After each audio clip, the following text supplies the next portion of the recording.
நல்ல தகப்பனே, எங்கள் சர்வ வல்லமை உள்ள ஆண்டவரே, இந்த அருமையான நேரத்திற்காக உமக்கு ஸ்தோத்திரம். உம்முடைய பாதத்திலே உட்கார்ந்து எடுபடாத நல்ல பங்கை பெற்றுக்கொள்ளவும் நீர் எங்களுக்கு தந்திருக்கிற சந்தர்ப்பத்துக்காக நன்றி ஆண்டவரே. எத்தனையோ பேருக்கு கிடைக்காத ஸ்லாக்கியத்தை நீர் எங்களுக்கு தந்திருக்கிறீர் ஆண்டவரே.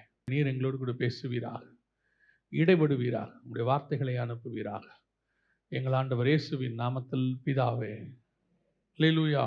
வெளிப்படுத்தின விசேஷம் 3ஆம் அதிகாரம் 11வது வசனத்தை மீண்டும் ஒரு விசை வாசி. இதோ சீக்கிரமாய் வருகிறேன், ஒருவனும் உன் கிரீடத்தை எடுத்துக்கொள்ளாதபடிக்கு உனக்குள்ளதை பற்றி கொண்டிரு. உன் கிரீடம் அப்படிங்கிறது என்ன? ஆண்டவர் தாம் திரும்பி வரப்போகிறார்.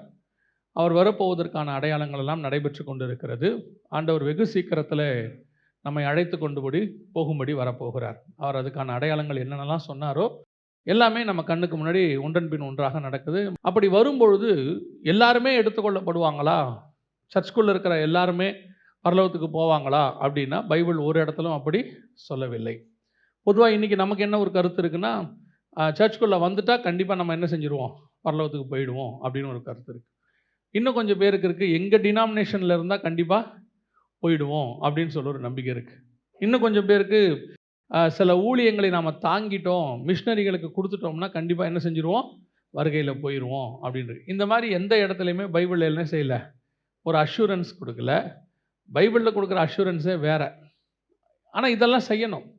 கண்டிப்பாக நீங்கள் ஒரு ஐக்கியத்தில், ஒரு சபையில் நீங்கள் இணைந்திருக்க வேண்டும். ஏன்னா வசனம் சொல்லுது நீங்கள் அப்படி தான் இருக்கணும்னு சொல்லி. சபை கூடி வருவதை சிலர் விட்டு விடுகிறது போல் நீங்கள் விட்டு விடாதிருங்கள்னு இருக்குது. சபைக்கு போகணும், சத்தியத்தை கேட்கணும், அப்புறம் மிஷினரிகளை தாங்கணும், நீங்கள் ஊழியங்களுக்கு நீங்கள் செய்யணும், ஏழைகளுக்கு செய்யணும். இதெல்லாமே ஓகே தான். ஆனால் இதெல்லாமே செகண்டரி. நாம் ஃபஸ்ட்டு எப்படி இருக்கிறோன்றதான் முக்கியம்.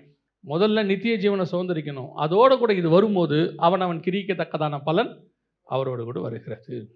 ஸோ இப்போ இயேசு கிறிஸ்துவின் வருகையில் நாம் போகணும் அப்படின்னு சொன்னால் என்ன செய்யணும் அப்படின்னு சொன்னால், இயேசு நிறைய காரியங்களை சொல்கிறார். ஜெயம் கொள்ளுகிறவன் எவனோ அவனுக்கு தான் ஜீவ விருட்சத்தின் கனியை புசிக்க கொடுப்பேன், ஜெயம் கொள்ளுகிறவன் எவனோ அவனை ஆலயத்தின் தூணாக்குவேன். இது எல்லாமே சபைக்கு சொல்கிறது. சபையை பார்த்து சொல்கிறாரு, நீங்கள் சக்ஸஸ் பண்ணிங்கன்னா இதெல்லாம் உங்களுக்கு நான் செய்வேன்.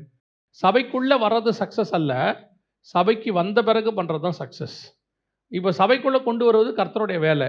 இங்கிருந்து பரலோகத்துக்கு போகிறது நம்மக்கிட்ட நிறைய ஆண்டவர் கிரியைகளை எதிர்பார்க்கிறார். அதில் ஒன்று ஆண்டவர் என்ன சொல்கிறாருன்னு கேட்டிங்கன்னா, நீங்கள் வாசித்த வசனம் வெளிப்படுத்தல் 3:11, நான் சீக்கிரமாய் வருகிறேன், ஒருவனும் உன் கிரீடத்தை எடுத்துக்கொள்ளாதபடி. கிரீடம் என்பது எதை குறிக்கிறது அப்படின்னு பார்த்தா, லேவியராகமத்தின் புஸ்தகத்தில் 21ஆம் அதிகாரம் 12வது வசனம் வாசிங்க. பரிசுத்த ஸ்தலத்திலிருந்து புறப்படாமலும் தன் தேவனுடைய பரிசுத்த ஸ்தலத்தை பரிசுத்த குலைச்சலாக்காமலும் இருப்பானாக. அவனுடைய தேவனின் அபிஷேக தைலம் என்னும் கிரீடம் அவன் மேல் இருக்கிறதே, நான் கர்த்தர். அப்போ கிரீடம் என்பது எதை குறிக்கிறது? அபிஷேக தைலத்தை குறிக்கிறது. இந்த தலைமையில் இருக்கிற கிரீடம் அபிஷேகம், ஒரு ராஜரீக அபிஷேகம். அதில் 3 முக்கியமான காரியங்களை பார்த்தோம். அதாவது ஆண்டவர் ராஜாவாக அபிஷேகம் பண்ணினார். அப்பொழுது அந்த அபிஷேகமானது அத்தோனியாவுக்கு பதிலாக சாலமோனுக்கு கொடுக்கப்பட்டது. அந்த கிரீடம் சாலமோனுக்கு கொடுக்கப்பட்ட உடனே என்ன நடந்துச்சுன்னு பார்த்தோம். வஸ்தியின் தலையில் இருக்கிற கிரீடம் எஸ்தரின் தலைக்கு போச்சு. அப்பொழுது எஸ்தருக்கு என்ன நடந்தது, வஸ்திக்கு என்ன நடந்தது அப்படின்னு பார்த்தோம். அடுத்தபடியாக சவுலுக்கு ஆண்டவர் அபிஷேகம் பண்ணியிருந்தார். அந்த அபிஷேகம் தாவீதுக்கு மாறி போனது. ஆண்டவர் 2 காரியங்களை வச்சிருக்கிறார். அந்த வசனம் என்ன சொல்லுது? பரிசுத்த ஸ்தலத்திலிருந்து புறப்படாமலும் தன் தேவனுடைய பரிசுத்த ஸ்தலத்தை பரிசுத்த குலைச்சலாக்காமலும் இருப்பானாக. அவனுடைய தேவனின் அபிஷேக தைலம் என்னும் கிரீடம் அவன் மேல் இருக்கிறதே. இது யாருக்கு சொல்லப்பட்டதுன்னு கேட்டீங்கன்னா, ஆசாரியனுக்கு சொல்லப்படுகிறது. அதாவது ஊழியம் பண்ணுறவங்களுக்காக சொல்லப்படுகிறது. அவங்க மேலே இருக்கிற அபிஷேகம் அவங்களுக்கு எப்படி இருக்குதா, ஒரு கிரீடத்தை போல இருக்கிறதாம். ஒரு ராஜாவுக்கு கிரீடம் எப்படி முக்கியமோ அவ்வளவு முக்கியம் ஒரு ஆசாரியனுக்கு அபிஷேகம் முக்கியம். சரி, இதையா நீங்கள் எங்களுக்கு சொல்கிறீங்க, நாங்களாம் விசுவாசி தானே அப்படின்னு சொன்னால், ஆண்டவர் உங்களை விசுவாசியாக அழைக்கவில்லை, உங்களை ஒரு அழைப்போடு தான் அழைத்திருக்கிறார். வாசிங்க, வெளிப்படுத்தின விசேஷம் 1ஆம் அதிகாரம் 6வது வசனத்தை வாசிங்க. தம்மிடத்தில் அன்பு கூர்ந்து தமது இரத்தத்தினாலே நம்முடைய பாவங்களார நம்மை கழுவி தேவனுக்கு முன்பாக நம்ம நல்லா கவனிங்க, நம்மளை ராஜாக்களும் ஆசாரியருமாக்கின அவருக்கு. அப்போ நம்மளை ஆண்டவர் எப்படி உண்டாக்கி இருக்கிறாரா? ராஜாவும். அப்போ உங்களை கூப்பிடும் போதே எதுக்கு கூப்பிட்டுருக்கிறாரு அப்படின்னு கேட்டிங்கன்னா, ராஜாக்களும் ஆசாரியருமாய் கூப்பிட்டுருக்கிறார். நல்ல விசுவாசிகள் கவனிங்க. உங்களுக்கு உங்கள் லைஃப்பில் அழைப்பில் நீங்கள் ரட்சிக்கப்பட்டுட்டேன்னு சொல்கிறீங்க இல்லையா? ரட்சிக்கப்பட்ட அத்தனை பேருக்கும் 2 வேலை இருக்குது. ஒன்று ஆசாரியத்துவம், இன்னொன்று ராஜரீகம். கிங்டம் அந்த ப்ரீஸ்ட்ஹுட் அப்படின்னு சொல்லுவாங்க. இது 2மே நீங்கள் செய்யணும். 2ம் செஞ்சால் தான் உங்களுடைய வாழ்க்கை, உங்களுடைய அழைப்பு ஃபுல்ஃபில்மெண்ட் ஆகும். உங்களுக்கு என்ன சொல்லிட்டாங்க அப்படின்னு கேட்டிங்கன்னு சொன்னால், ஊழியம் அழைப்பு இருந்தால் தான் செய்யணும், அழைப்பு இல்லாதவங்க ஊழியம் செய்யக்கூடாது அப்படின்னு சொல்லி உங்களை ஊழியமே செய்ய வேணாங்கிற மைண்ட் செட்டு கொண்டாந்துட்டாங்க. அது உங்களுக்கு வசதியாக போச்சு. எப்படி வசதியாக போச்சு? வேலைக்கு போகிறோம், சம்பாதிக்கிறோம், நல்லா சாப்பிட்றோம், தசம காணிக்கை கொடுத்துட்றோம், நம்ம வேலை முடிஞ்சிச்சு. அதுக்கப்புறம் என்ன? நாம் வேலைக்கு போகணும், உண்மையாக இருக்கணும், வேலைக்கு உண்மையாக இருக்கணும், அப்படி நம்ம இருக்கோம். இது ராஜரீகத்துக்கான அடையாளம். உங்கள் வேலைக்கு நீங்கள் உண்மையாக இருக்கிறீங்க. உங்களுடைய இன்னொரு பார்ட், உங்கள் அழைப்பில் உங்களை கர்த்தர் கூப்பிட்டதில் இன்னொரு பார்ட் இருக்குது. அது என்ன பார்ட்டுனா ஆசாரியத்துவம்.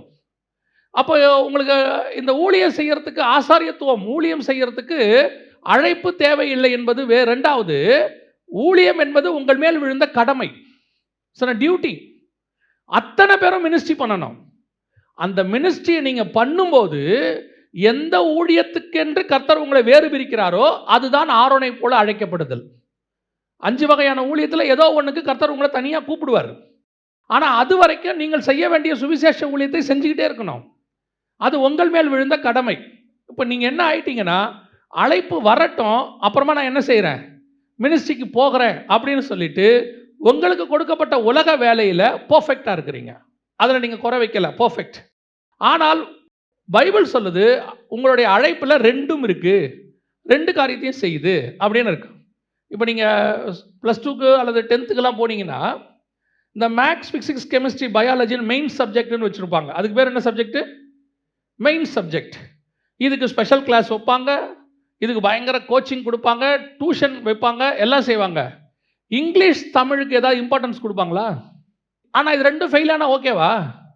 இது எவ்வளவு முக்கியமோ அவ்வளவு முக்கியம் இதுவும் முக்கியம். 2ம் இருக்குது. அதில் கட் ஆஃப் மார்க் பார்க்கும்போது தான் உங்களுக்கு இந்த 4 சப்ஜெக்ட் இம்பார்ட்டண்ட்டே ஒழிய, பாஸ் பண்ணுவதுக்கு 6 சப்ஜெக்டும் இம்பார்ட்டண்ட். அதே மாதிரி தான் உங்களுக்கு கிரியைகளை பார்த்து கொடுக்கும்போது கர்த்தர் பார்த்துப்பார் மிச்சத்தை. ஆனால் வருகையில் போகும்போது நீங்கள் எல்லாத்துலேயும் பாஸ் பண்ணியிருக்கணும். உங்கள் அழைப்பில் 2 பார்ட்ஸ் இருக்குது. ஒன்று ஆசாரியத்துவம், இன்னொன்று ராஜரீகம். ஆனால் ஆசாரியத்துவத்துக்கு நீங்கள் என்ன செய்திருக்கிறீர்கள்? இன்னைக்கு இன்னும் கொஞ்சம் நான் ஒரு படி மேலே போய் டீப்பாக சொல்கிறேன். உங்கள் வீட்டுக்கு நீங்கள் தான் ஆசாரியர். உங்களுக்கு ஒரு வீடு இருக்குது இல்லை? அந்த வீடு என்பது ஒரு சபை. அன்னைக்கு சபைகள் வீடுகளில் தான் கூட்டினாங்க. அந்த சபைக்கு அந்த வீட்டில் இருக்கிற தலைவர் தான் ஆசாரியனாக இருக்கிறார். அந்த வீடு தான் ஒரு சபை. அதில் வரக்கூடியவர்கள் தான் ஆத்துமாக்கள், பிள்ளைகள் தான் ஆத்துமாக்கள். ஆண்டவர் என்ன சொன்னார்? ஆதாமை பார்த்து, பலுகி பெருகி பூமியை நிரப்புங்கள். அதுக்கு என்ன பண்ணார்? துணையாக ஒரு ஏவாளை, சபையை கொடுக்குறாரு. இயேசு கிறிஸ்துவுக்கு துணையாக சபை அவருடைய விழாவிலிருந்து எடுக்கப்பட்டது. ஆதாமுடைய விழாவிலிருந்து ஏவாள் எடுக்கப்பட்டாங்க. இப்போ இவங்களை பலுகி பெருகி பூமியை நிரப்ப சொன்னார். இயேசு கிறிஸ்துவின் மூலமாக ஆத்துமாக்கள் பூமியில் பெருகி இன்னைக்கு நிரப்பி இருக்குது. இது ஒரு ஆசாரியத்துவம். உங்கள் வீட்டுக்குள்ளே இருக்கிற ஃபேமிலி ஒரு ஆசாரியத்துவம். உங்கள் வீட்டில் இருக்கிற ஆசாரியத்துவத்துக்கு நீங்கள் உண்மையாக இருக்கிறீங்களா?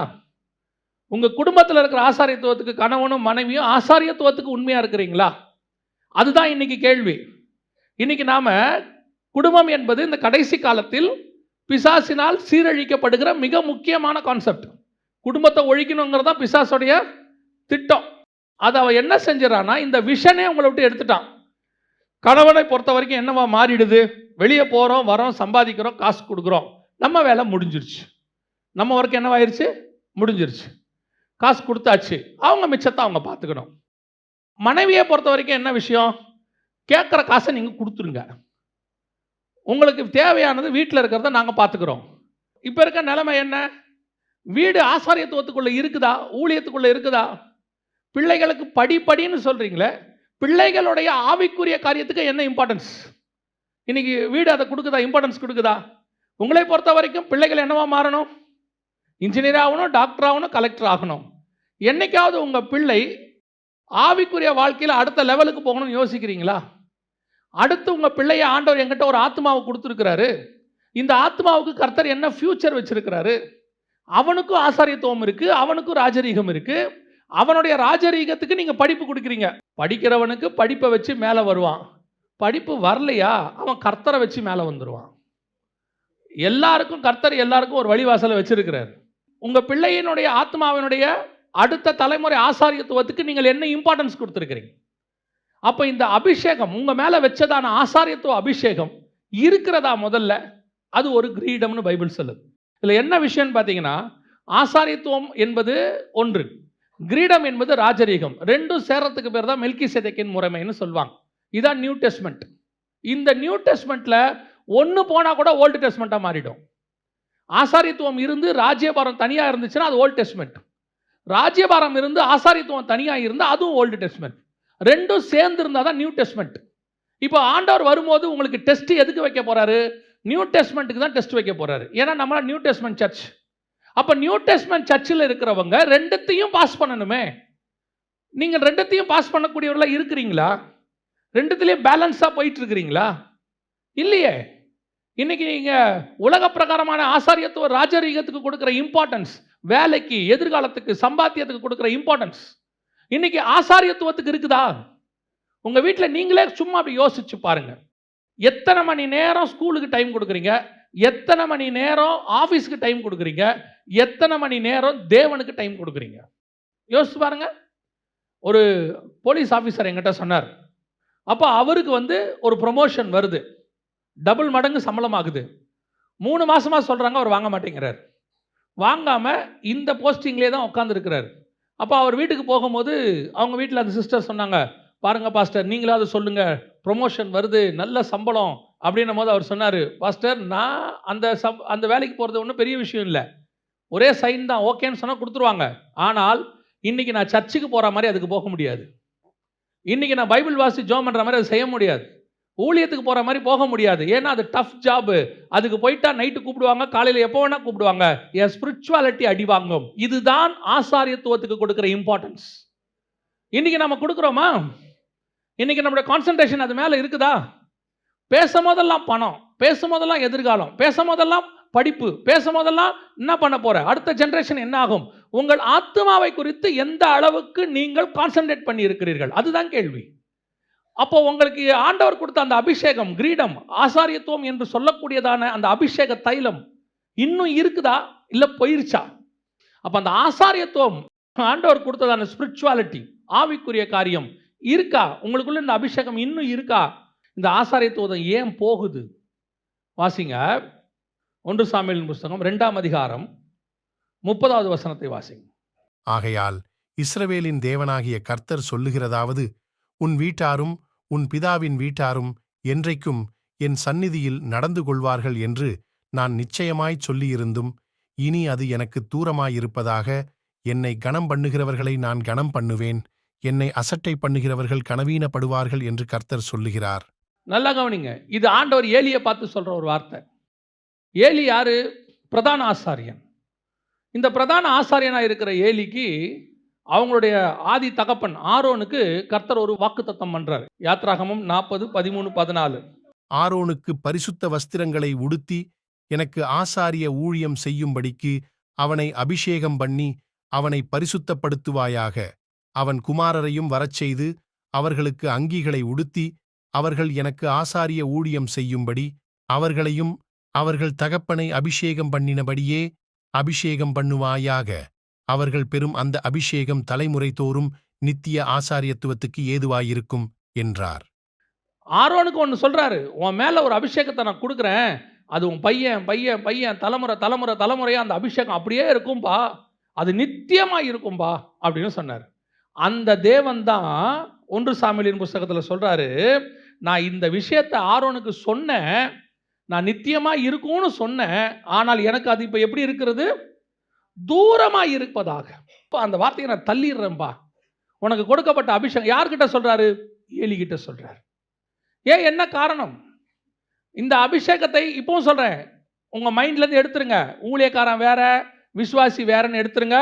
நீங்கள் அத்தனை பேருமே ஒரு பகுதியிலே ஊழியக்காரராய் அழைக்கப்பட்டவர்கள். ஏன்னா உங்க அழைப்புல ஒரு பார்ட்ஸ் என்னவா இருக்கு? ஆசாரித்துவம் இருக்கு. முதல்ல உங்கள் வீட்டுக்கு நீங்கள் தான் ஆசாரியர். உங்கள் மனைவி தான் சபை, உங்கள் பிள்ளைகள் தான் ஆத்துமா. கணவனும் மனைவியும் ஆசாரியனும் சபையும் சேர்ந்து ஆத்துமாக்களை கொண்டு வரணும். இங்கே ஆசாரியன் ஒழுங்காக இருந்தாலும் சரி, சபை ஒழுங்காக இல்லாமல் போனாலும் சரி, அல்லது சபை ஒழுங்காக இருந்து ஆசாரியன் ஒழுங்காக இல்லாமல் போனாலும் சரி, பாதிக்கப்பட போகிறது ஆத்துமாக்கள் தான். அப்போ நீங்கள் நல்லா பார்த்துக்கணும். நீங்கள் ஏதோ அந்நியமாக ஏதோ ஊழியக்காரங்களுக்கு பேசுகிறாங்கன்னு எடுக்காதீங்க, உங்களுக்கு தான். இப்போ ஏலியை பார்த்து கர்த்தர் சொல்கிறாரு, நான் இதை அவனுக்கு வாக்கு பண்ணேன் ஆரோனுக்கு, ஆனால் இப்பொழுது அது எனக்கு தூரமாக இருப்பதாக. அதை நான் எடுத்துட்டேன் அந்த வாக்குதை. ஏன், என்ன காரணம்? நீங்கள் நிறைய விஷயம் அதில் படிச்சிருப்பீங்க. முக்கியமாக 2 விஷயத்தை கர்த்தர் அங்கே ஏலியை பார்த்து சொல்கிறார். அந்த 2 தான் நாம் இப்போ பார்க்க போகிறோம். ஃபர்ஸ்ட், முதலாவது வாசிங்க, 1 சாமுவேலின் புஸ்தகம் 2ஆம் அதிகாரம் 29வது வசனம் வாசி. என் வாசஸ்தலத்திலே செலுத்தும்படி நான் கட்டளையிட்ட என் பலியையும் என் காணிக்கையையும் நீங்கள் உதைப்பானேன்? என் ஜனமாகிய இஸ்ரவேலின் காணிக்கைகளிலெல்லாம் பிரதானமானவைகளைக் கொண்டு உங்களை கொழுக்க பண்ணும்படிக்கு நீ என்னை பார்க்கிலும் உன் குமாரரை மதிப்பானேன் என்கிறார். நீ என்னை பார்க்கிலும் உன் குமாரரை மதிப்பானேன். இதுதான் இன்னைக்கு இருக்கக்கூடிய ஃபர்ஸ்ட் ப்ராப்ளம். நீ என்னை பார்க்கிலும் உன் குமாரரை மதிப்பானேன். இன்னைக்கு பிள்ளைகளை மதிக்கணும், ரொம்ப அவசியம். அதுவும் இந்த காலகட்டத்தில், இந்த லாஸ்ட் ஜென்ரேஷன். நல்லா கவனிச்சு பாருங்க. நாம இருந்ததுக்கும், நம்ம அப்பாக்கள் இருந்ததுக்கும், தாத்தாக்கள் இருந்ததுக்கும், இந்த ஜென்ரேஷனுக்கும் உங்களுக்கே டிஃப்ரென்ஸ் நல்லா தெரியுது. நமக்கு கிடைக்காத மரியாதையை நம்ம பிள்ளைகளுக்கு கொடுத்துக்கிட்டு இருக்கிறோம். நமக்கு கிடைக்காத சுதந்திரத்தை நம்ம பிள்ளைகளுக்கு கொடுத்துட்டு இருக்கிறோம். நம்ம அப்பாக்கள் எதிரில் நாம் உட்காந்தே பேச முடியாது இல்லையா? எதிர்த்தே பேச முடியாது. 2வது வார்த்தை பேசினா அடுத்த கேள்வி கேட்பாங்க இல்லையா? ஆனால் இன்னைக்கு என்ன நடக்குது? இன்னையோட நிலைமை என்ன?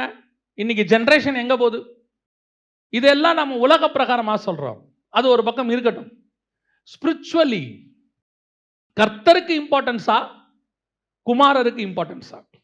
இந்த ஏலி எப்படிப்பட்ட ஆள் தெரியுமா? அண்ணாள் ஜெபம் பண்ணிக்கிட்டு இருக்கிறாங்க, இருதயத்தை ஊற்றி ஜெபம் பண்ணுறாங்க. அவங்க ஊற்றி ஜெபம் பண்ணும்பொழுது இவர் தூரத்துலேருந்து பார்க்குறாரு. பார்க்கறதுக்கு, அண்ணாளை பார்க்கறதுக்கு அவருக்கு எப்படி தெரியுதுன்னு கேட்டிங்கன்னா, குடிச்சிட்டு இருக்கிற மாதிரி தெரியுது. அவர் கேட்குறாரு, எது வரைக்கும் நீ வெறி கொண்டு இருப்பாய்? எழுந்திரிச்சு போ அப்படிங்கிறாரு. அந்த அம்மா சொல்லுது, இல்லைப்பா நான் வெறி கொண்டல, நான் என்னுடைய பாரத்தை சொல்லிட்டு இருக்கிறேன். அப்படின்னா விசுவாசி தப்பு பண்ணா கண்டிக்கிறதுக்கு அவர் எப்படி இருந்திருக்கிறாரு? உடனே இமிடியட், அப்படியே ஸ்பாட்ல அவர் சொல்லிடுவார், நீ பண்ற தப்பு, எல்லாம் ஓகே ஃபைன். இப்போ பசங்க தப்பு பண்றாங்க. பசங்க தனிப்பட்ட முறையில் தப்பு பண்றது வேற, அது அப்படி இருக்கட்டும், அது 2வது பார்க்கலாம். ஸ்பிரிச்சுவலி தப்பு பண்றாங்க. ஃபர்ஸ்ட் பலிபீடத்துக்கிட்ட இருக்கக்கூடியதான அந்த தகன பலி செலுத்துறதுக்கு முன்னாடியே எடுத்துட்டு போயிடுறான் கரியை, காணிக்கையை மிஸ்யூஸ் பண்றான். எல்லாத்தையும் பார்க்குறாங்க. பார்த்தபோது கர்த்தர் எச்சரிப்பு கொடுக்கிறார். எச்சரிப்பு கொடுத்தும் இவன் யாருக்கு இம்பார்ட்டன்ஸ் கொடுக்குறான்? பிள்ளைகளுக்கு இம்பார்ட்டன்ஸ் கொடுக்குறான். கர்த்தர் நம்மகிட்ட எதிர்பார்க்குற மிக முக்கியமான விஷயம், நல்லா கவனிச்சுக்கொள்ளுங்க. கர்த்தர் உங்களுக்கு பிள்ளையை கொடுத்தது நீங்கள் திருப்பி அவர் கையில் கொடுப்பதற்கு. பிள்ளையை நீங்க நித்தியமா கையில் வச்சுக்க போறதே கிடையாது. ஒரு குறிப்பிட்ட காலம் வரைக்கும் பிள்ளை உங்க கையில் இருக்கும். ஒரு குறிப்பிட்ட காலம் வரைக்கும் நீங்கள் பிள்ளைகள் கையில் இருப்பீர்கள். அதற்கு பேரும் 2 பேரும் தனித்தனியாய் பிரிந்து விடுவீர்கள். நான் கல்யாணத்தில் சொல்லலை, உலகத்தை விட்டு பிரிஞ்சிருவோம். ஒரு சர்டன் லிமிட், 70 பலத்தின் மிகுதினால் 80, அப்புறம் நம்ம இருக்கவே மாட்டோம், பிள்ளைகள் மட்டும்தான் இருப்பாங்க. அப்போ இந்த பிள்ளைகள் ஒரு டெம்பரவரி, நமக்கு கொடுக்கப்பட்டது ஒரு 30 வருஷம் 40 வருஷம். அந்த பிள்ளைகளை நம்ம இஷ்டப்படி வளர்க்குறோம், நமக்காக செஞ்சுருக்கிறோம், அது நம்ம இஷ்டம். நம்ம என்ன சொல்கிறோம்? என் பிள்ளை என் இஷ்டம், நான் என்ன வேணாலும் பண்ணுவேன், அது நம்ம வச்சுக்கிறோம். அதுவே முதல்ல மிஸ்டேக். அது கர்த்தர் கொடுத்த சுதந்திரம். கர்த்தர் பரலோகத்தில் அந்த பிள்ளையை உங்கள் கையில் கொடுத்துருக்கிறார். என்ன ரீசனுக்கு கொடுத்தாருன்னு நீங்கள் முதல்ல ஆண்டவரை கேட்கணும். கேட்டுட்டு அதன் அடிப்படையில் பிள்ளையை வளர்க்கணும். பெற்றோர் என்னதுக்காக இருக்கிறாங்க? அவங்களுடைய இஷ்டப்படி, அவங்க சித்தத்தின்படி அவனை வளர்த்து அவங்க இஷ்டப்படி செய்யறதுக்கு இல்லை.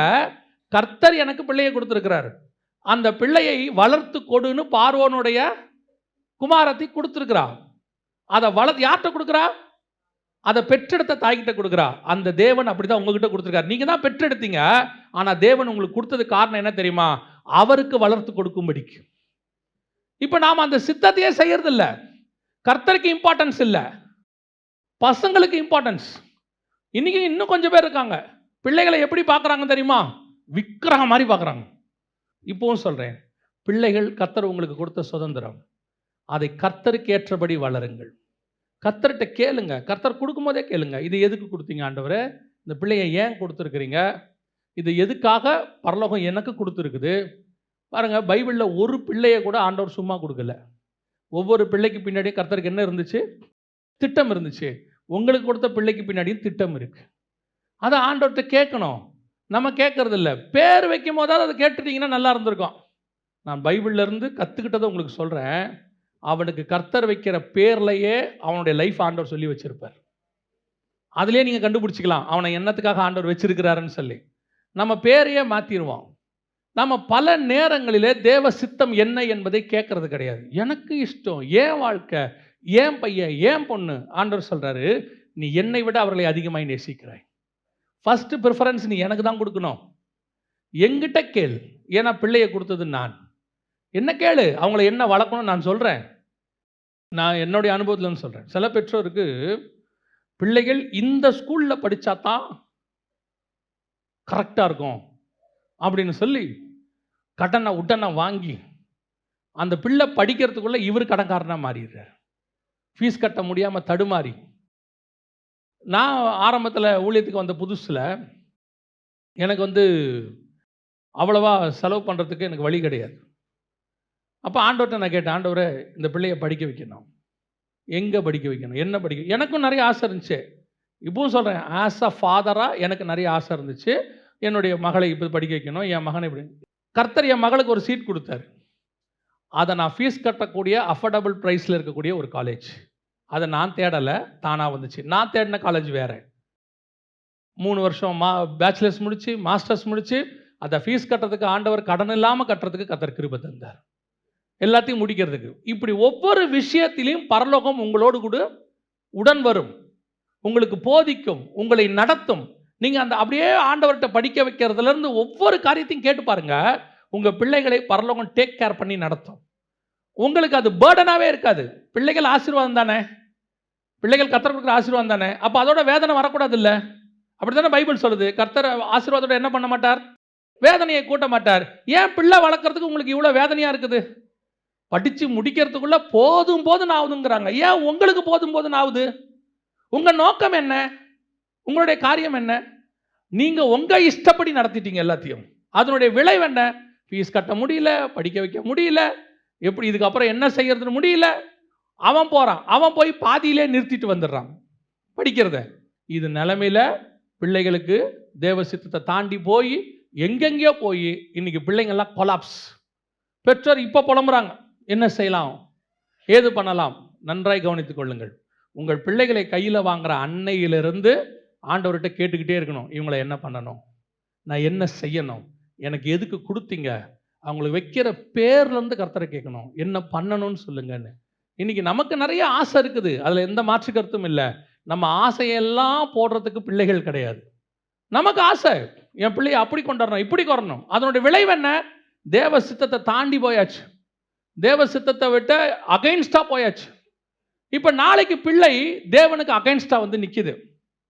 இப்போ பாருங்க, ஆண்டவர் கொண்டு போய் ஒரு காலேஜில் உங்கள் பிள்ளையை படிக்க சொல்றாரு. அந்த காலேஜுக்கு நீங்கள் போனீங்கன்னா அதை சுற்றி இருக்கிற ஆட்களையும் கர்த்தர் உங்கள் பிள்ளைக்கு ஏற்ற மாதிரி செட் பண்ணி வச்சிருப்பாரு.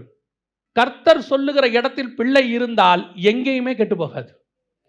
அது தானியேல் பாபிலோனில் இருக்கிறதுக்கு சமம். கர்த்தர் பத்திரமாய் பாதுகாக்க வல்லமை உள்ளவராக இருக்கிறார். கர்த்தர் உங்களுக்கு பிள்ளைய பேர்டனாக கொடுக்கல, பிளஸ்ஸிங்காக கொடுத்துருக்கிறார். ஆனால் நீங்கள் நேசிக்க வேண்டியது முதல்ல காடை, முதல்ல ஆண்டவருக்கு இம்பார்ட்டன்ஸ். பிள்ளையை விக்கிரகமாக மாற்றாதீங்க. இன்னைக்கு என்ன சொல்கிறாங்க, பிள்ளைகள் எல்லாரை விட மேலே, தேவனை விட மேலே. எப்படி தெரியுமா? சர்ச்சுக்கு பிள்ளை வரதில்லை, சர்ச்சுக்கு பிள்ளை வரதில்லை. எங்கன்னு கேட்டு பாருங்க. இன்னைக்கு எக்ஸாமுக்கு ஸ்பெஷல் கிளாஸ் வச்சுருக்காங்க. உங்கள் பிள்ளைகளை கர்த்தருக்கு முன்பாக first preference to the God.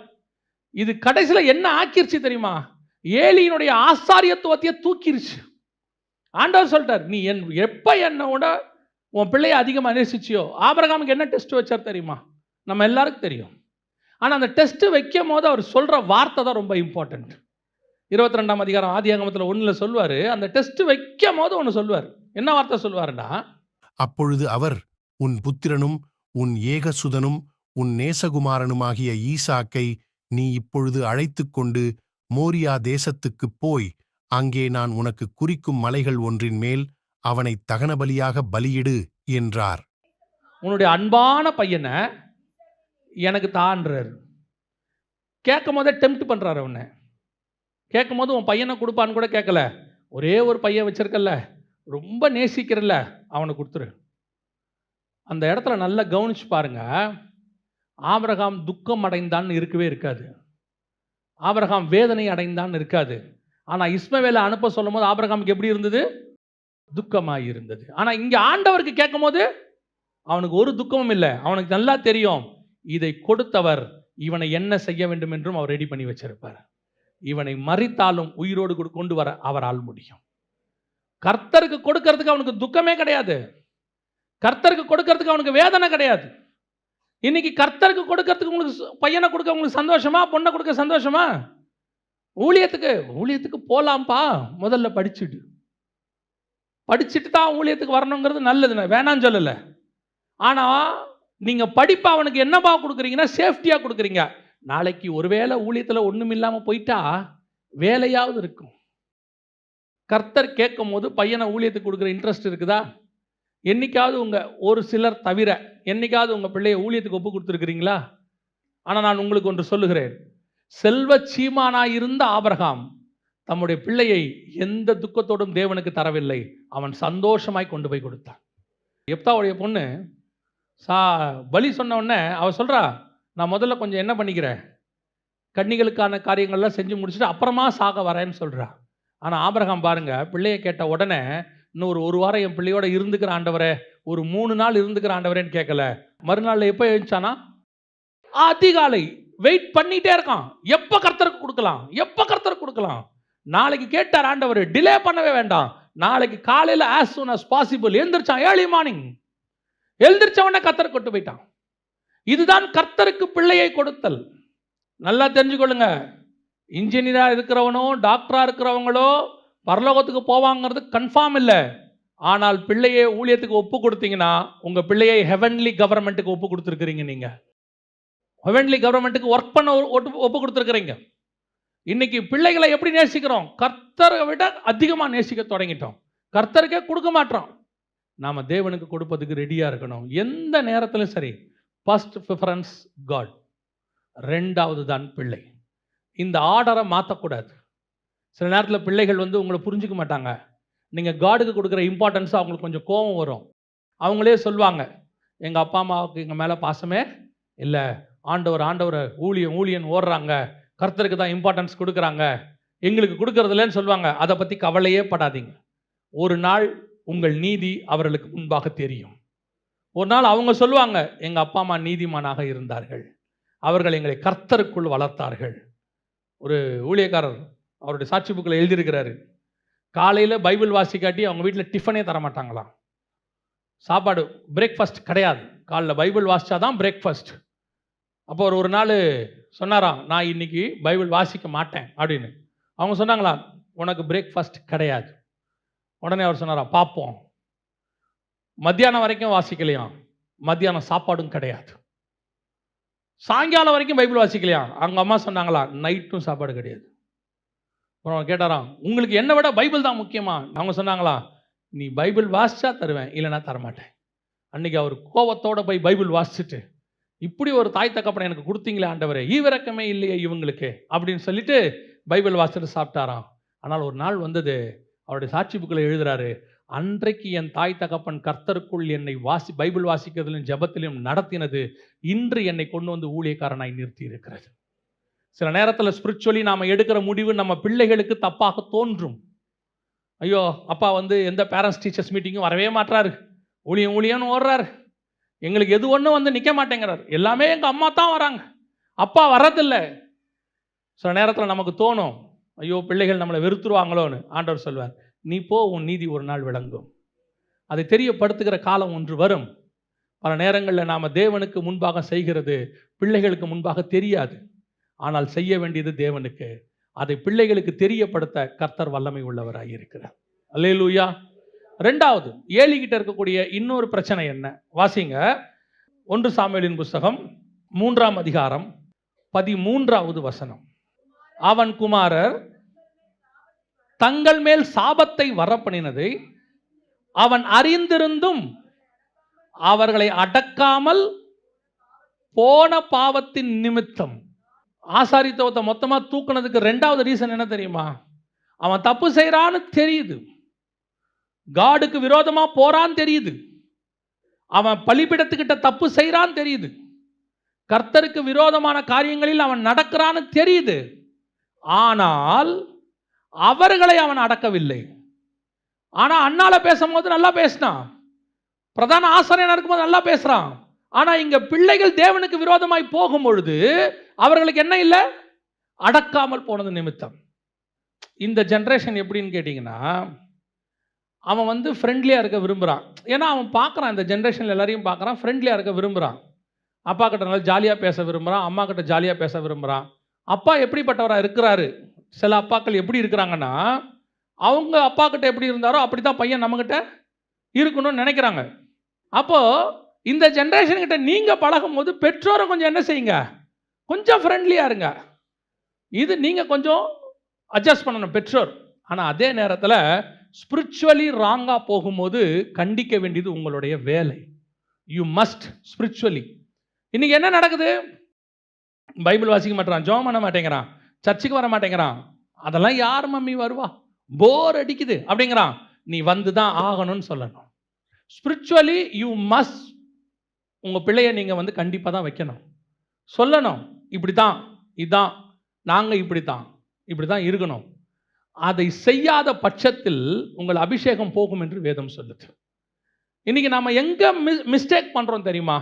அடக்க வேண்டிய இடத்துல அடக்க மாட்டோம், அடக்கக்கூடாத இடத்துல என்ன பண்ணிட்டு இருக்கிறோம்? அடக்கிட்டு இருக்கிறோம். அடக்க வேண்டிய இடம்னு ஒன்று இருக்குது, அதை கண்டிப்பாக அடக்கணும். அடக்கக்கூடாத இடம்னு ஒன்று இருக்குது, அதை அடக்கக்கூடாது.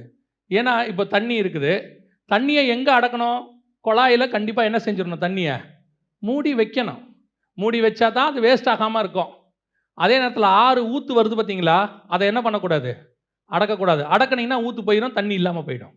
வி மஸ்ட் நோ எங்கே அடக்கணும், எங்கே அடக்க. சில நேரத்தில் பிள்ளைகளுக்கு சில சுதந்திரம் கொடுக்க வேண்டி இருக்குது, இந்த ஜென்ரேஷன் கொடுக்க வேண்டி இருக்குது. சில இடத்துல பிள்ளைகளை கண்டிப்பாக என்ன செய்யணும்? பிடிக்க வேண்டி இருக்கு. குதிரை வண்டி ஓட்டுறவனை பாருங்கள், யாருமே இல்லைன்னா நல்லா குதிரையை அடிப்பான், வேகமாக ஓட்டுவான். அதே நேரத்தில் சில இடத்துல கடிவாளத்தை பிடிச்சி என்ன செய்வான்? இழுப்பான். வேகமாக ஓட்ட வேண்டிய இடத்துல வேகமாக ஓட்டணும், கடிவாளம் பிடிச்சி இழுக்கிற இடத்துல கடிவாளம் இழுக்கணும். இன்றைக்கி இருக்கிற பெற்றோருக்கு இது தெரிய மாட்டேங்குது. ஏன்னா நம்ம 2000க்கு முன்னாடி பார்த்த பெற்றோர் வேற, இப்போ பார்க்குற பிள்ளைகள் வேற. இது ரெண்டும் குவைட் ஆப்போசிட் ஜென்ரேஷன். இப்போ நீங்கள் தான் இதை என்ன செய்ய வேண்டி இருக்கிறது? மிகச் சரியாக ஹேண்டில் பண்ண வேண்டியிருக்கு. அவங்கள ஃப்ரெண்ட்லியாக நடத்துங்க, ஸ்ட்ரிக்டாக நடத்த வேண்டிய இடத்துல ஸ்ட்ரிக்டாக நடத்துங்க. எங்கே ஸ்ட்ரிக்டாக நடத்தணுமோ அதில் நடத்துங்க, எங்கே ஃப்ரெண்ட்லியாக நடத்தணுமோ அதில் ஃப்ரெண்ட்லியாக நடத்துங்க. இல்லைன்னா கஷ்டம். இன்னைக்கு அதன் மூலமாக என்ன ஆகுது? உங்கள் மேலிருந்து உங்கள் பிள்ளைகளுக்கு வர வேண்டிய அபிஷேக தைலம் வரல, உங்களுக்கு அப்புறம் அவன் ஸ்பிரிச்சுவாலிட்டியில் இல்லை. இப்போ யோசிச்சு பாருங்க, உங்கள் அளவுக்கு உங்கள் பிள்ளை ஸ்பிரிச்சுவாலிட்டியில் இருக்குதா? நீங்கள் 18 வயசில் இயேசுவை ஏற்றுக்கொண்ட போது உங்களுக்குள்ள இருந்த தேவனுடைய அன்பு, அந்த வைராக்கியம் உங்கள் பிள்ளைகளுக்குள்ள இருக்குதா? இருந்தால் உங்கள் அபிஷேகம் அவர்கள் மேலே வந்துருச்சுன்னு அர்த்தம், கர்த்தர் நடத்த தொடங்கிட்டாருன்னு அர்த்தம். இல்லைன்னா அபிஷேகத்தில் ஏதோ செயினில் மிஸ் ஆகுதுன்னு அர்த்தம். அதை சரி பண்ண வேண்டிய இடத்துக்கு நீங்கள் வந்துட்டீங்க. உட்காந்து பிள்ளையோட பேசுங்க, சொல்லுங்க இந்த மாதிரி எவ்வளோ இம்பார்ட்டன்ட்னு சொல்லுங்க, சர்ச்சுக்கு வர்றது எவ்வளோ முக்கியம்னு சொல்லுங்க, கூட்டிகிட்டு வாங்க. ஆரம்பத்தில் அப்படி தான் இருக்கும். ஒரு இடத்துக்கு போகும்போது ஒரு தாய் வந்து சொன்னாங்க, என் மக ரூமை விட்டே வர மாட்டேங்கிறா, வெளியவே வர மாட்டேங்கிறா, 8வது படிக்கிற 10வது படிக்கிற பிள்ளை ரூமை விட்டே வர மாட்டேங்குது, எத்தனையோ மாசமாக ரூம்குள்ளேயே இருக்கு, பாஸ்டர் நீங்கள் ஜோம் பண்ணுவீங்களா? அப்போ அந்த சர்ச்சு பாஸ்டர்கிட்ட முதல்ல கேட்டேன், இப்படி சொல்கிறாங்க என்னான்னு. அப்போ அந்த பாஸ்டர் சொன்னார், நீங்கள் அந்த பிள்ளைகிட்ட போய் முதல்ல பேசுங்க, உங்களுக்கு உண்மை தெரியும்னு சொன்னார். சரி, நானும் அந்த பாஸ்டரும் அந்த பிள்ளைகிட்ட போய் அப்புறம் உட்கார வைக்கும் போது பாஸ்டர் சொன்னார், அந்த பிள்ளைகிட்ட தனியாக பேசுங்க, எங்கள் அம்மா வச்சுக்கிட்டு பேசாதீங்க. அப்போது அந்த பிள்ளையை கூப்பிட்டு உட்கார வச்சு, ஏம்மா நீ ரூமை விட்டே வெளியே வர மாட்டேங்கிறேன்னு சொன்னால், அந்த பிள்ளைய அந்த அளவுக்கு ஆக்குனதே அந்த அம்மா தான். இப்போ அந்த பிள்ளை ஓசிடி ப்ராப்ளத்தில் இருக்குது. அந்த பிள்ளையை அவங்க டார்ச்சர் பண்ணி அது கடைசியில் ரூம் அவுட்டே வெளியே வர மாட்டேங்குது. இன்னைக்கு இதுதான் சிச்சுவேஷன். நீங்கள் பிள்ளையை எங்கே எப்படி, அந்த அம்மாவுக்கு சர்ச்சுக்கு பிள்ளையை அனுப்புறதுக்கு பயம், மீட்டிங்க்கு அனுப்புறதுக்கு பயம். ஆனால் அந்த அம்மாவுக்கு பிள்ளையை வச்சுக்கிட்டு அவங்க கூட எங்கே வேணால் கூட்டிகிட்டு போகிறதுக்கு சந்தோஷம். இன்றைக்கி அந்த பிள்ளை ஓசிடி பிரச்சனையில் இருக்குது. எதுக்கு சொல்கிறேன்? பிள்ளையோடு கூட உட்கார்ந்து பேசுங்க, ஃப்ரெண்ட்லியாக இருங்க, கண்டிக்க வேண்டிய இடத்துல கண்டிங்க, அதே நேரத்தில் ஃப்ரீயாக இருக்க வேண்டிய இடத்துல என்ன செய்யுங்க? ஃப்ரீயாக இருங்க. இல்லை என்றால் உங்கள் பிள்ளைகளை நீங்கள் இழந்து போவீர்கள். இதான் இன்றைக்கி நடந்துட்டு இருக்குது. நிறைய பிள்ளைகள் இன்னும் அடுத்த ஜென்ரேஷன் இன்னும் மோசமாக இருக்கும். திருப்பியும் சொல்கிறேன், கர்த்தருடைய வருகை தாமதித்தால் அடுத்த ஜென்ரேஷன் இன்னும் மோசமாக இருக்கும். அப்பவும் உங்கள் பிள்ளைகள் ஸ்பிரிச்சுவலாக இருக்கணும்னா இப்போ நீங்கள் எவ்வளோ ஸ்பிரிச்சுவலாக இருக்கிறீங்களோ அதன் அடிப்படையில் தான் இருக்குது. உங்கள் மேலே உள்ள அபிஷேகம் தான் உங்கள் பிள்ளைக்கு போகும். வெறும் படிப்பு அபிஷேகத்தை தராது. படிப்பு தேவனுக்கு கீழ்ப்படிதலை தராது. படிப்பு பணம் கொடுக்கும், புகழ் கொடுக்கும், வீடு கொடுக்கும். ஆனால் ஸ்பிரிச்சுவாலிட்டியை தேவனுக்கிட்ட இருந்து நீங்கள் தான் உங்கள் பிள்ளைக்கு வாங்கி கொடுக்கணும். அந்த பொறுப்பை கர்த்தர் உங்களுக்கு தான் கொடுத்துருக்கிறார். ஒருவேளை நீங்கள் பணம் கொடுக்காட்டி கூட உங்கள் பிள்ளையால் சம்பாதித்து கொள்ள முடியும். ஆனால் உங்களுக்குள்ள இருக்கிற அபிஷேகத்தை நீங்கள் மட்டும்தான் உங்கள் பிள்ளைக்கு கொடுக்க முடியும். You must be very careful. இன்னைக்கு நீங்கள் ஸ்பிரிச்சுவாலிட்டிக்கு இம்பார்ட்டன்ஸ் கொடுக்காதனுடைய விளைவு உங்கள் பிள்ளையை உங்களால் அடக்க. நீங்கள் என்ன நினைக்கிறீங்க தெரியுமா? நடந்த ஒரு சம்பவத்தை நான் உங்களுக்கு சொல்கிறேன். ஒரு சிங்கிள் பேரண்ட்டாக இருக்கிறவங்க ஒரு நாள் அந்த பிள்ளையோட பேசிகிட்டு இருக்கிறாங்க. பேசிகிட்டு இருக்கும்போது அந்த மகள் அந்த தாய்க்கு கீழ்ப்படியலை, பயங்கரமாக பேசிகிட்டு இருக்காங்க. அப்படி பேசுகிறாங்க. கடைசியில் அந்த அம்மா அழுதுகிட்டே போகிறாங்க. அழுதுகிட்டே போகும்போது நான் அதை பார்த்துக்கிட்டே இருக்கிறேன். இப்போ நான் ஆண்டவர்கிட்ட கேட்குறேன், ஏன் ஆண்டவரே, இந்த அம்மா கஷ்டப்பட்டு கணவன் இல்லாமல் இந்த பிள்ளையை வளர்க்குது, ஆனால் இந்த பிள்ளை அந்த அம்மாவுக்கு கீழ்ப்படிய மாட்டேங்குது, என்ன காரணம்? ஆவியானவர் சொல்கிறாரு, முதல்ல அவங்க அம்மா எனக்கு கீழ்ப்படியணும், அப்போ தான் அவள் பிள்ளை அவங்களுக்கு கீழ்ப்படியும். நீ வேதத்தை மறந்தால் நான் உன் பிள்ளைகளை மறப்பேன். நீ தேவனுக்கு கீழ்ப்படியாமல் உன் பிள்ளைகள் உனக்கு என்ன செய்யாது? கீழ்ப்படியாது. உங்களுக்குள்ள இருக்கிற அபிஷேகம் தான் உங்கள் பிள்ளைக்கு போகும். நாம சரியில்லாமல் நம்ம பிள்ளைகள் கண்டிப்பாக என்ன ஆகாது? சரியாகாது. அதையும் தாண்டி அது சரியாக இருக்குதுன்னா கர்த்தருடைய பெரிய கிருபை. அல்லேலூயா. முதலாவது, உங்களுக்குள்ள உள்ள அபிஷேகம் போகாதபடிக்கு பார்த்துக்கணும். ஏலியோடைய அபிஷேகம் போயிருச்சு. அடுத்து, அபிஷேகம் ஒரு ஊழியக்காரன் மேலிருந்து எதனால் போகிறது? வாசிங்க 2 பேதுருவின் புஸ்தகம் 2ஆம் அதிகாரம் 15-16 வாசிங்க. செம்மையான வழியை விட்டு தப்பி நடந்து பேயோரின் குமாரனாகிய பிலேயாமின் வழியை பின்பற்றிப் போனவர்கள். அவன் அநீதத்தின் கூலியை விரும்பி தன்னுடைய அக்கிரமத்தி நிமித்தம் கடிந்து கொள்ளப்பட்டான். பேசாத மிருகம் மனுஷர் பேச்சை பேசி தீர்க்கதரிசியினுடைய மதிகேட்டை தடுத்தது. அப்போ பிலேயாம் 2வது ஊழியக்காரன். பிலேயாமை பற்றி பைபிளில் வாசித்து பாருங்க. அவனை மாதிரி ஒரு தீர்க்கதரிசி கிடையவே கிடையாது. எப்பேற்பட்ட தீர்க்கதரிசி தெரியுமா? 2 சம்பவத்தில் நீங்கள் பார்த்தீங்கன்னா பிலேயாமை பற்றி அப்படி ஒரு காரியம் வருது. ஒன்று வாசிங்க, என்னாகமத்தின் புஸ்தகம் 24ஆம் அதிகாரம் 17வது வசனத்தை வாசிங்க. அவரை காண்பேன், இப்பொழுது அல்ல, அவரை தரிசிப்பேன், சமீபமாய் அல்ல. ஒரு நட்சத்திரம் யாக்கோபிலிருந்து உதிக்கும், ஒரு செங்கோல் இஸ்ரவேலிலிருந்து எழும்பும். அது மோவாபின் எல்லைகளை நொறுக்கி சேத்புத்திரர் எல்லாரையும் நிர்மூலமாக்கும். யாரை பற்றின ப்ராஃபஸி தெரியுமா? அது இயேசுவை பற்றின ப்ராஃபஸி. அவர் வரும்போது நட்சத்திரம் தோன்றுவதை பற்றி பேசுகிறான். ஒரு நட்சத்திரம் யாக்கோபிலிருந்து தோன்றும், ஒரு செங்கோல் இஸ்ரவேலிலிருந்து தோன்றும், அது மோவாபை மிதிக்கும். எப்பேற்பட்ட ப்ராஃபஸி பாருங்க. ஜீசஸ் கிரைஸ்டை பற்றின ப்ராஃபஸி. நல்லா தெரிஞ்சுக்கொள்ளுங்க, பிலேயாம் இஸ்ரவேல்காரன் கிடையாது. இன்னும் இஸ்ரவேலர்கள் எங்கே போல? அவங்க நாட்டுக்கே போல. இஸ்ரவேல் தீர்க்கதரிசி கிடையாது, புறஜாதி தீர்க்கதரிசி. The best prophet. அவன் எப்பேற்பட்டவன்றதுக்கு 2வது காரியம், அவன் சபிச்சா சபிச்சது, அவன் ஆசீர்வதிச்சா ஆசீர்வதிச்சது. இது பாலாக்குக்கும் தெரியுது, தேவனுக்கும் தெரியுது. அதனால்தான் தேவனே என்ன பண்றாரு? அவங்ககிட்ட நீ அவனை என்ன பண்ணாத, சபிக்காதன் கர்த்தர் இறங்கி பேசுறாரு. அப்படின்னா அவனுடைய அபிஷேகம் எப்படி பாருங்க.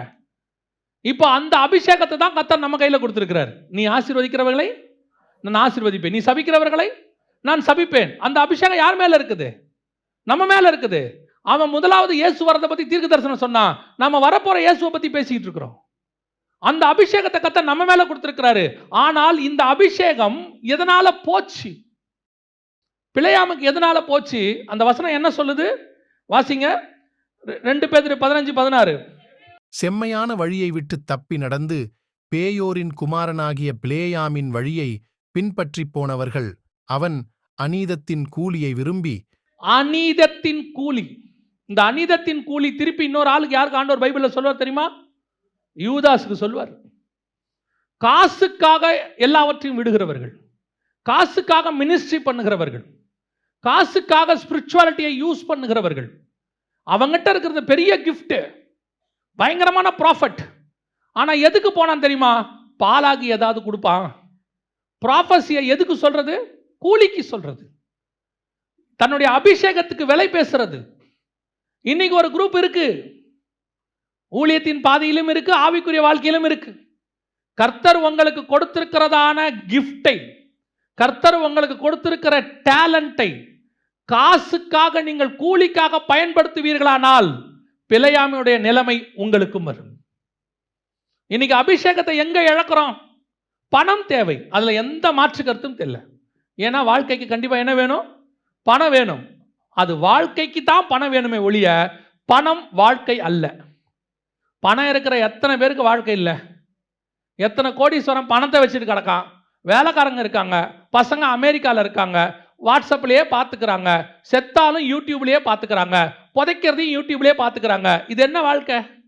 கொரோனா வந்துச்சே, கொரோனா மாதிரி பணத்துக்கு லிட்ரலாக பாடம் எடுக்கிறதான காரியம் யாராலையும் முடியாது. எத்தனை கோடீஸ்வரன், எவ்வளோ பணம், எத்தனை கிரெடிட் கார்டு, எத்தனை காஸ்ட்லி கார், ஒரு ஆக்சிஜன் சிலிண்டர் கிடைக்கல. பணம் தேவை. திருப்பியும் சொல்கிறேன், ஒரு இடத்துல பணம் தோற்று போகும், பணம் ஒரு இடத்துல தோற்று போகும், அந்த இடத்துல தேவன் வந்து நிற்பார். பணம் உதவ முடியாத இடத்தில் தேவன் தான் உதவுவார். இன்னைக்கு நிறைய கூட்டம் ஒன்று இருக்கு, கர்த்தர் கொடுத்துருக்கிற கிஃப்டை, கர்த்தர் கொடுத்துருக்கிற டேலண்ட்டை பணத்துக்கு யூஸ் பண்ணி பணம் பணம் பணம்னு. நான் இந்த மினிஸ்ட்ரிக்கு வந்ததில் கண்டுபிடிச்சதில் ஒன்று என்ன அப்படின்னு கேட்டிங்கன்னா, எனக்கு என்ன தேவையோ அதை பரலோகம் கொடுப்பதற்கு தயாராக இருக்கிறேன். ஏற்ற நேரத்தில் அதை கொடுக்கும். நல்லா தெரியும். இப்போ பாருங்க, நான் குழந்தையா இருக்கும்போது இந்த சைஸ் ட்ரெஸ் எடுக்கணும்னு என் பெற்றோருக்கு தெரிஞ்சிச்சு. அதுவே நான் கொஞ்சம் வளர்ந்த உடனே பார்க்குறாங்க, இந்த சைஸ் ட்ரெஸ் பத்தாது. ட்ரெஸ் எடுக்க போகும்போதே சொல்லுவாங்க, 4 வயசாக இருக்கும், 5 வயசுக்கு கொடுங்கம்பாங்க. ஏன்? வளர்ற பிள்ளை வளர்ந்துடும். 15 வயசு ஆகும்போது நமக்கு என்ன தேவையோ, பொல்லாதவர்களாகிய நீங்கள் உங்கள் பிள்ளைகளுக்கு நல்ல ஈவுகளை செய்யும் போது பரலோகத்தில் இருக்கிற பிதா செய்வது அதிக நிச்சயம். உங்களுக்கு என்ன தேவை, ஏது தேவை, எவ்வளோ பணம் தேவை? இன்னைக்கு பணம் பணம் பணம்னு ஒரு குரூப் வாழ்க்கை ஃபுல்லாக ஓடுறான். 58 60 வரைக்கும் ஓடி சம்பாரிச்சு எல்லாம் சேர்த்து வச்சுட்டு என்ன பண்ண போற? 60லேருந்து 70க்குள்ள இந்த 60 வரைக்கும் சம்பாரிச்சதை செலவு பண்ணிடுறான். கிட்னி ஃபெயிலியர், அது ஃபெயிலியர், இது ஃபெயிலியர், மொத்தம். அதை வேற நம்மக்கிட்ட என்ன சொல்கிறான்? பாரு, நான் சம்பாரிச்சதுனால தானே இப்படி செலவு பண்ண முடிஞ்சிச்சு. நான் சொல்கிறேன், நீ சம்பாரிச்சதுனால தான் செலவு பண்ண. நீ ஒழுங்காக இருந்திருந்தீனா இது வந்திருக்கவே வந்திருக்காது. உடம்பை பார்க்கறது இல்லை, 12 மணி நேரம் 14 மணி நேரம் வேலை, டயத்துக்கு சாப்பிட்றது இல்லை, நைட்டு 11 மணி 12 மணி 2 மணிக்கு சாப்பிட்றது, டயத்துக்கு படுக்கிறது இல்லை, ஃபோனை பார்த்துக்கிட்டே உட்காந்துருக்கான். நல்லா கவனிங்க, எல்லாத்துக்கும் ஒரு பிரமாணம் இருக்கு. என்ன சாப்பிட்ணும், எப்போ சாப்பிட்ணும் இருக்கு. ஒரு காலத்தில் நமக்கு அதெல்லாம் தெரியாது, உண்மைதான். கிடைக்கிற போதெல்லாம் என்ன பண்ணுறோம்? அடித்து நவுத்திடுவோம். ஒரு இடத்துல கர்த்தர் ஒரு அலாரம் கொடுப்பாரு, இங்கே கொஞ்சம் ஸ்டாப் பண்ணிக்கன்னு. அந்த அலாரத்தை கேட்டு நீங்கள் ஸ்டாப் பண்ண தொடங்கிட்டீங்கன்னா டாக்டர்கிட்ட போக வேண்டிய வேலையே இருக்காது. பாடியில் அந்த அலாரம் இருக்குது, ஆண்டவர் ஃபிக்ஸ் பண்ணியிருக்கிறார். நம்மளுடைய எல்லா பார்ட்டுக்குமே ஒரு அலாரம் வச்சுருக்கிறார். அது கரெக்டாக அடிக்கும். கொஞ்சம் ஒரு பாயிண்ட்டு தாண்டும் போது சொல்லும், சுகர் கொஞ்சம் இன்க்ரீஸ் ஆகுதா பாடியில் சொல்லும், பிபி இன்க்ரீஸ் ஆகுதா சொல்லும், கொலஸ்ட்ரால் இன்க்ரீஸ் ஆகுதா சொல்லும். அந்த அலாரத்தை மட்டும் நீங்கள் கரெக்டாக கவனிச்சிட்டிங்கன்னு வச்சுக்கோங்க, ஆட்டோமேட்டிக்காக உங்கள் பாடி நார்மல் கண்டிஷனுக்கு வந்துடும். இன்றைக்கி நம்ம என்ன செய்கிறோம்? பல நேரங்களில் இந்த காசுக்காக ஓடி ஓடி ஓடி ஓடி உடம்பை கவனிக்காமல் எல்லாம் போய் கடைசியில் பிழையாமுடைய நிலைமை தான். இதே மாதிரி உபதேசம், பணத்துக்கான உபதேசம் இப்போ சபைக்குள்ளே இருக்குதாமா. ஆண்டவர் சொல்கிறார், வாசிங்க, வெளிப்படுத்தின விசேஷம் 2ஆம் அதிகாரம் 14வது வசனம் வாசி. ஆகிலும் சில காரியங்களை குறித்து உன்பேரில் எனக்கு குறை உண்டு. விக்கிரகங்களுக்கு படைத்தவைகளை புசிப்பதற்கும் வேசித்தனம் பண்ணுவதற்கும் ஏதுவான இடரலை இஸ்ரவேல் புத்திரர் முன்பாக போடும்படி பாலாக் என்பவனுக்கு போதனை செய்த பிலேயாமுடைய போதகத்தை கைக்கொள்ளுகிறவர்கள் உன்னிடத்தில் உண்டு. சபைக்குள்ள இப்படிப்பட்ட உபதேசத்தை கைக்கொள்றவங்க என்ன உபதேசமா? காசுக்காக ஜனங்களை தவறாய் நடத்துகிறவர்கள். பாலாக் அவன் எப்படி நடத்திட்டானாமா? இஸ்ரவேல் ஜனங்களை போட்டு கொடுத்து காசுக்காக, அநீதத்தின் கூலிக்காக இஸ்ரவேல் ஜனங்களை மோசம் போக்குற உபதேசத்தை பாலாக்கு கொடுத்துட்டானாமா. அதே மாதிரி இன்னைக்கும் சபைக்குள்ள ஜனங்களை மோசம் போக்குற உபதேசம். எப்படி மோசம் போக்குற உபதேசம்? அவங்க காசுக்காக, அதை பெற்றுக்கொள்வதற்காக உங்களுக்கு அவங்க சொல்றாங்க. நான் கத்துக்கிட்டதை சொல்றேன். அந்தந்த காலகட்டத்துக்கு என்ன ஆசீர்வாதம் தேவையோ, நம்மளால சமாளிக்க முடியுமோ அந்த ஆசீர்வாதத்தை பரலோகம் கொடுக்கும். அவ்வளவுதான். உங்களால சமாளிக்க முடிஞ்ச ஆசீர்வாதத்தை பரலோகம் அந்த நேரத்தில் கொடுக்கும். உங்களுக்கு ஆசை காட்டுறவங்க இருக்கிறாங்க, அப்படி கை வச்சு ஜெபம் பண்ணுங்க, கர்த்தர் கொடுப்பார். நீங்க நினைக்கிறதெல்லாம் கர்த்தர் கொடுப்பார். கேளுங்க, கொடுப்பார். ஆசையை தூண்டுறது தங்களுடைய சுய இச்சைக்காக, கூலிக்காக. நீங்களும் எப்படி இருக்கீங்க தெரியுமா? இந்த கேட்குற விஷயத்தை கேட்டு, ஓ பரவாயில்லையே, ஆண்டவர் அதை கொடுப்பார், இதை கொடுப்பார். திரும்பியும் சொல்கிறேன், ஆண்டவருக்கு உங்களுக்கு என்ன கொடுக்கணும்னு அவருக்கு தெரியும். ரெண்டாவது, உங்களுக்கு என்ன தேவைன்னு உங்களுக்கு தெரியாது. அதான் பிரச்சனை. வசனம் சொல்லுது, நமக்கு என்ன தேவை என்பதை நாம் அறியாதிருக்கிறபடினாலே. நம்மளை பொறுத்த வரைக்கும் அந்த நிமிஷத்துக்கு என்ன தேவையோ அதை கேட்போம் ஆண்டவர்கிட்ட. அந்த நிமிஷத்துக்கு, அப்போ அந்த இடத்துல ஆண்டவர் அப்படி கொடுக்க மாட்டார். ஆண்டவர் கொடுக்கறது அந்த நிமிஷத்துக்கு மட்டுமல்ல, ஃபியூச்சருக்கும் உங்களுக்கு தேவையானதை சேர்த்து கர்த்தர் கொடுப்பார். ஆண்டவர் கொடுக்குற ஒவ்வொன்றுத்துக்கு பின்னாடியும் நம்முடைய இன்ஃப்ராஸ்ட்ரக்சரை பார்ப்பார். கர்த்தருக்கு என்ன தெரியுமா அவசியம்? நம்மை ஆசீர்வதிக்கிறதை விட நாம் தான் அவருக்கு ரொம்ப அவசியம். நம்முடைய ஆசீர்வாதம் நம்மை கீழே தள்ளுமானால் அந்த ஆசீர்வாதத்தை கர்த்தர் தரமாட்டார். பரலோகம் நம்மளை நம்பணும். முதல்ல இதை கொடுப்பேன், ஆனால் இவன் விழமாட்டான், இவனுக்கு இது பெருசாக தெரியாது, நான் தான் பெருசாக தெரிவேன். ஆண்டவர் ஒரு நாள் தருவார், ஆசீர்வதிப்பார். ஆனால் அதற்காக ஜனங்களை மோசம் போக்க கூடாது. இந்த அபிஷேகம் உங்களை விட்டு போகாதபடி பாதுகாத்து கொள்ள வேண்டியது உங்களுடைய அவசியம். நாம் ஜெபம் பண்ண போகிறோம் தேவ சமூகத்தில். எழுந்திருப்போமா நம்ம எல்லாரும்? கர்த்தர் உங்களுக்கு கொடுத்திருக்கிற அபிஷேகம் விசேஷித்தது.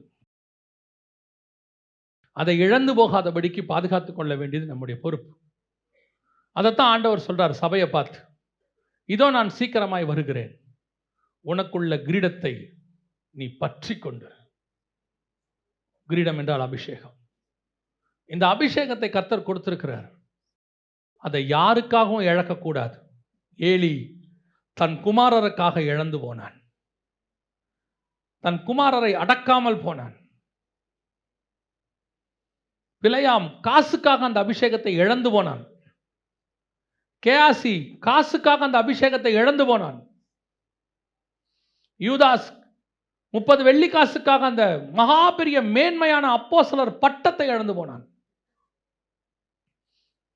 எத்தனையோ பேர் கர்த்தர் தனக்கு கொடுத்த அந்த அழைப்பை, மேன்மையை எதுக்காகவோ இழக்கிறாங்க. உங்களை பத்திரமா பார்த்துக்கோங்க. உங்க மேல உள்ள அபிஷேகம் விசேஷமானது, அது ரொம்ப மேன்மையானது. வேலைக்காக, எத்தனையோ காரியத்துக்காக உங்க மேல இருக்கிற அபிஷேகத்தை இழந்துடாதீங்க. ஆண்டவர் சில நேரத்தில் உன்னை ஊழியத்துக்கு அழைக்கும் போது, வாலிப பிராயத்தில் நீ உலகத்தில் இருக்கக்கூடிய இந்த உறவுகளுக்காக, இந்த வாலிப பிராயத்தில் தோன்றக்கூடியதான சில காரியங்களுக்காக நீ உன்னை இழந்துட்டீனா, கர்த்தர் மேலே உன் மேலே வச்சிருக்கிற அபிஷேகத்தை நீ இழந்து போவே. அந்த அழைப்பு மகாமேன்மையானது, மகாமேன்மையானது. எத்தனையோ பேருடைய வாழ்க்கை சின்ன சின்ன விஷயத்துல காணாம போச்சு.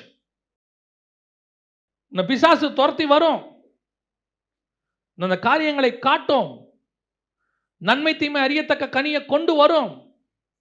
உதறி தள்ளிவிட்டு ஓட வேண்டியது உன்னுடைய பொறுப்பு. உனக்கு கர்த்தர் கொடுத்திருக்கிற அபிஷேகம் விசேஷமானது. அதுவும் புதிய ஏற்பாட்டில் ராஜாக்களும் ஆசாரியருமாய் கர்த்தர் கொடுத்திருக்கிறார். For each and everybody. முதலாவது உங்கள் வீட்டுக்கு நீங்கள் ஆசாரியர். முதலாவது உங்க வீட்டுக்கு நீங்க சபை. உங்க பிள்ளைகள் தான் உங்களுடைய ஆத்துமாக்கள். அதை பத்திரமா பாதுகாக்க வேண்டியது உங்க பொறுப்பு. படிப்பு ரெண்டாவது தான், வேலை ரெண்டாவது, சம்பாத்தியம் ரெண்டாவது, ஆஸ்தி சேர்க்கறது ரெண்டாவது, எதிர்காலத்துக்கு சேர்க்கறது ரெண்டாவது. கர்த்தர் உனக்கு கொடுத்திருக்கிற அழைப்பு தான் முதலாவது. அது ஆபிரகாமுக்கு நல்லா தெரிஞ்சிச்சு. அதனால தான் ஆரம்பத்தில் அப்பாவை விட்டுட்டு வான்னு சொல்லும்போது வந்தவன் கடைசியா மகனை கொடுப்பியான்னு கேட்டபோதும் எந்த தயக்கமும் இல்லாம தைரியமா சொன்னான், நான் தரேன் ஆண்டவரே.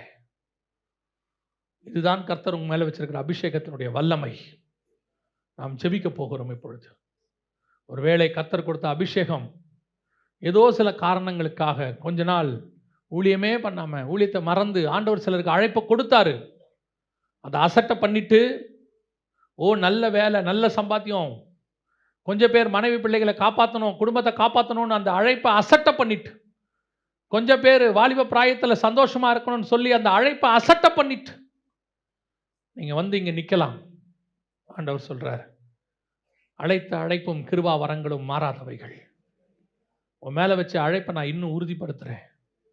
நீ எனக்காக அதை விட்டு வா, அதை உதறி தள்ளிட்டு வா. நான் என்னை பற்றியே சொல்லுவேன். ஆண்டவர் எனக்கு இந்த ஊழியத்தை கொடுத்த போது எல்லாவற்றையும் இழப்பதற்கு தயார்னு ஒரு முடிவெடுத்துட்டு தான் இதுக்கு உள்ளே நுழைச்சேன். எது போனாலும் எனக்கு கவலையே கிடையாது. ஏன்னா எங்களுக்கு கிடைக்காத ஊழியம் எனக்கு கிடைச்சிருக்குது. என் குடும்பத்தாருக்கு கிடைக்காத ஊழியம் எனக்கு கிடைச்சிருக்குது. அதை முடிவு பரியந்தம் செய்து முடிக்க வேண்டியது என்னுடைய பொறுப்புன்னு ஒரு தீர்மானம் பண்ணேன். அப்படி ஒரு தீர்மானம் பண்ணுங்க. அதுதான் பவுலுடைய தீர்மானம். அதை பார்த்து தான் நான் சொல்றேன்.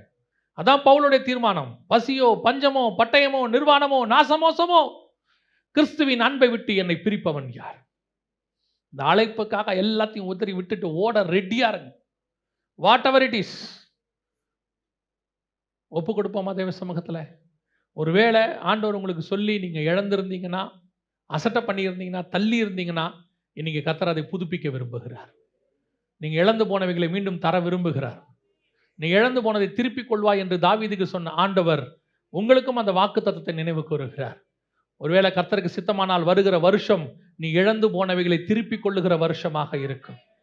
இதுவரைக்கும் நீ இழந்தவைகளை எல்லாம் திருப்பிக் கொள்ளுகிற வருஷமாக இருக்கும். ரெண்டத்தனையை கர்த்தர் தருகிற வருஷமாக இருக்கும். ஆனா கர்த்தர் உங்ககிட்ட சில சாக்ரிஃபைஸ் கேட்கிறார், சில காரியங்களை விட விரும்புகிறார். அதை வச்சுக்கிட்டே நீ இதை செய்ய முடியாது. நீ ரெண்டு நினைவுகளால் குந்தி குந்தி நடக்க முடியாது. கர்த்தர் தெய்வமானால் கர்த்தர் இடத்துல வாங்கள், பாகால் தெய்வமானால் பாகால் இடத்துல போங்கள். இது கர்த்தர் கொடுக்கிற லாஸ்ட் சான்ஸ் உனக்கு. நீ மட்டும் அதை விட்டுட்டு இது தேவையில்லை ஆண்டவரே எனக்கு நீங்க போதுன்னு ஒரு தீர்மானம் எடு. கர்த்தர் உன்னை உயர்த்தி பிடிக்க வல்லமை உள்ளவராய் இருக்கிறார். ஒப்பு கொடுப்போமா? அப்படி ஒப்பு கொடுக்க விரும்புறவங்க, கர்த்தர் உங்களோட பேசினார்னா மட்டும் உங்க கரங்களை தேவனுக்கு நேராக உயர்த்தி ஆண்டவர்கிட்ட சொல்லுங்க, ஆண்டவரே எனக்கு நீர் கொடுத்ததை நான் புதுப்பித்துக் கொள்ள விரும்புகிறேன். என்னை நான் உமக்கோடு ஒரு விசை இன்னுமே நான் புதுப்பித்துக் கொள்ள வருகிறேன். ஒப்பு கொடுப்போமா தேவ சமூகத்தில்? ஆண்டவரே, எங்க வாழ்க்கையில கர்த்தர் எங்கள் மேல் வைத்த அபிஷேகம் எவ்வளவு விலையேற பெற்றதாப்பா ஆண்டவரே, அது எவ்வளவு விலையேற பெற்றது ஆண்டவரே. ஹல்லேலூயா. புறஜாதிகளாய் இருந்த எங்களை ஆண்டவரே, ஏதோ மற்ற காரியங்களுக்கு பின்பாக ஓடிக்கொண்டிருந்த எங்களை எல்லாம் தேவனாகிய கர்த்தர் அழைத்து ஆண்டவரே எங்களை அப்பா ரட்சித்து உம்முடைய சொந்த இரத்தத்தினால் எங்கள் பாவங்கள எங்களை கழுவி எங்க மேல நீர் ஊற்றின ஆண்டவரே விலையேற பெற்ற உம்முடைய ஆண்டவரே அந்த அபிஷேகத்துக்காக நாங்கள் நன்றி சொல்லுவோம். எத்தனை பேர் கர்த்தர் உங்கள் மேல் கொடுத்திருக்கிற அபிஷேகத்துக்காக கர்த்தருக்கு நன்றி சொல்ல விரும்புகிறேன்? கரங்களை வைத்து நல்ல சௌத்திரத்தோடு கூட நன்றி அப்பா, என்னை அபிஷேகித்ததுக்காக நன்றி ஆண்டவரே. என் மேல் கர்த்தர் வைத்திருக்கிற விசேஷ அபிஷேகத்துக்காக நன்றி, அழைப்புக்காக நன்றி, எனக்கு கொடுத்திருக்கிற ஊழிய அழைப்புக்காக நன்றி, எனக்கு கொடுக்கப்பட்டிருக்கிற உம்முடைய கிருபைகளுக்காக நன்றி, எனக்கு கொடுக்கப்பட்டிருக்கிற உம்முடைய தாளந்துகளுக்காக நன்றி, எனக்கு கொடுக்கப்பட்டிருக்கிற அபிஷேகத்துக்காக நன்றி ஆண்டவரே, எனக்கு கொடுக்கப்பட்டிருக்கிற பரலோக அதிகாரங்களுக்காக நன்றி செலுத்துகிறோம் ஆண்டவரே. அதை ஒரு நாளும் ஒருபோதும் நாங்கள் எந்த காரியத்துக்காகவும் எதற்காகவும் ஆண்டவரே நாங்கள் இழக்காதவர்களாக ஆண்டவரே நாங்கள் நிற்க எங்களுக்கு கர்த்தர் பலன் தருவீராக. ஒருபோதும் நாங்கள் இழக்காதவர்களாக ஆண்டவரே இன்னும் பெருகுகிறவர்களாக இருக்க எங்களுக்கு கர்த்தர் கிருபை தருவீராக. கொஞ்சத்தில் உண்மையுள்ளவனுக்கு கர்த்தர் அநேகத்தை கொடுக்கிறார் என்று வாசிக்கிறபடி தேவரீர் நாங்கள் இவைகளில் பெருகணும் ஆண்டவரே. ஒரு நாளும் நாங்கள் இழந்து போகக்கூடாது ராஜா. கர்த்தர் எங்களுக்கு கிருபை தருவீராக. இந்த நாளிலே கர்த்தர் எங்க ஒவ்வொருத்தரையும் அப்படி பெருக பண்ணுகிறதற்காக நன்றி ஆண்டவரே. ஒருவேளை நாங்கள் அவைகளை இழந்திருந்தாலும் வருகிற நாட்களில் நாங்கள் எல்லாவற்றையும் இரட்டிப்பாய் பெற்றுக்கொள்ள போகிறதற்காக உமக்கு நன்றி செலுத்துகிறோம். எங்கள் ஒவ்வொருத்தரையும் கர்த்தர் ஆசீர்வதிக்கிறதற்காக நன்றி செலுத்துகிறோம். எங்கள் ஆண்டவராகிய இயேசுவின் நாமத்தில் பிதாவே.